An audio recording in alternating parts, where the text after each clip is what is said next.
Take this on tonight. Yes or no? My manager said that to me on a Thursday around 6, and I said yes, like I always did. Not because I agreed, but because I couldn't think of anything else to say fast enough. There's one sentence that stops this. You'll have it in a minute.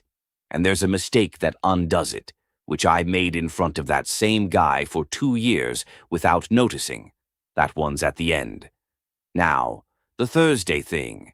He said it a lot of Thursdays, and it took me an embarrassingly long time to notice the pattern. Thursday at 6 means there's a whole weekend sitting there, and you haven't got any plans firm enough to defend yet. But first, the thing that took me longest to get. He wasn't asking me to be quick. He was asking me to answer before I'd thought. Those sound like the same thing. They're not even close. That first year I gave away. I honestly don't know. 4 weekends? 5? I never counted, which probably tells you something on its own. And here's what still bothers me. I can't find the moment. I remember agreeing. I don't remember choosing. After that, it just felt like the thing was already happening, and I was inside it, going along with it. You'll have your own version of him. Maybe it's the friend who needs an answer about the trip right now, or your mother on the phone. Same shape. It's not the weekends. I don't really care about the weekends now. It's that somewhere in there I was supposed to make a decision, and I can't tell you when that was. All right, here it is. I don't decide on the spot. You'll have my answer at 6. Flat. Nothing after it.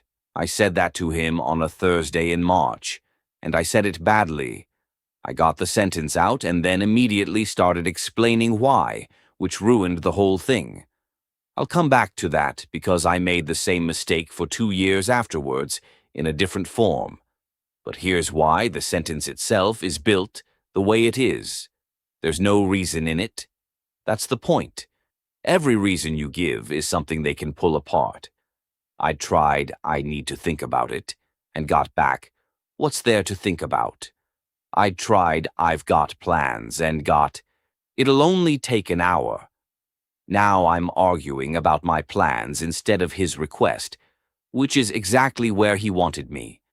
The first half is a fact about me, not a reply to his thing. I don't decide on the spot. That's not about his request at all, and it's hard to argue with somebody's rule about themselves. You'd have to argue they're not who they say they are, and most people won't do that to your face. Also, it isn't a no. I hadn't refused anything, hadn't disagreed with anything. All I'd done was change what time it happened. There's nothing there to fight yet, and 6 o'clock isn't decoration. Leave it off and you're just avoiding. And he'd have come back at me, and honestly, he'd have been right to. He didn't take it the first time. Nobody does. 2 things came back, and I've had both from other people since. First was guilt. I thought I could count on you.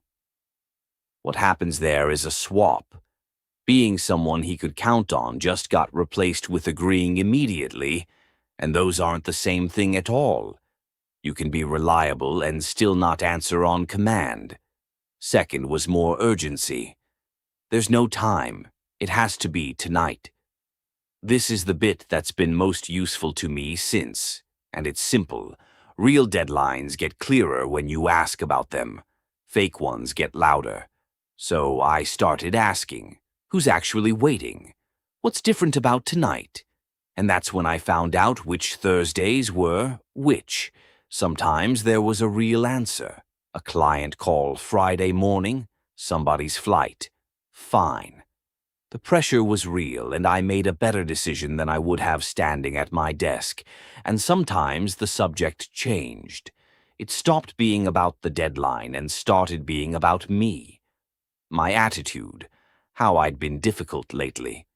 That switch told me more than his original question ever did. Now, 6 o'clock doesn't always work.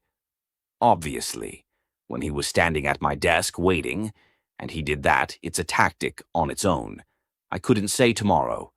So I shrank it. I don't decide on the spot. Give me 20 minutes. 20 was plenty. The length was never the point. The gap was. It's different at home. My partner, 11 at night. Naming an hour there sounds insane, like I'm scheduling them. So it's the condition instead. I'm not doing this tonight. Tomorrow. Not at midnight. And the worst version, which for me was family, the phone call where they've already told everybody you're coming. That's not a deadline.